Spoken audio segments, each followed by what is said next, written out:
অনেক সময় রোগীরা এসে জিজ্ঞাসা করে যে ওনার জয়েন্টে ক্ষয় আছে, অর্থাৎ শোল্ডার জয়েন্টের অস্টিও আর্থ্রাইটিস আছে।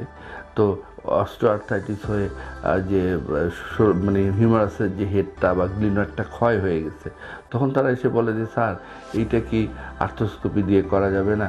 তাহলে তো আর অন্য কিছু কাটাকাটি লাগলো না, আমার কষ্টটাও কম হলো। তো এরকম কিছু ক্ষেত্র আছে, যেমন হচ্ছে যদি গ্লিনোহিউমেরাল অস্টিওআর্থ্রাইটিস হয়, সিভিয়ার অস্টিওআর্থ্রাইটিস, বা ধরেন যে একটা ফ্র্যাকচার হয়েছিল আগে, সেখান থেকে অস্টিওআর্থ্রাইটিস।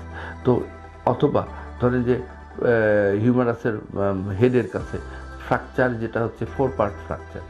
এইসব ক্ষেত্রে কিন্তু আসলে এই যে মানে আর্থ্রোস্কোপি দিয়ে কিন্তু চিকিৎসা হবে না, তাহলে ফলাফলও তো আর ভালো না। সেই জন্য সেই সব ক্ষেত্রে কিন্তু আমরা আর্থ্রোপ্লাস্টি বা জয়েন্ট রিপ্লেসমেন্ট করে থাকি। এবং জয়েন্ট রিপ্লেসমেন্টের মধ্যে একটা আছে যে অ্যানাটমিক জয়েন্ট রিপ্লেসমেন্ট, আর একটা আছে রিভার্স শোল্ডার আর্থ্রোপ্লাস্টি।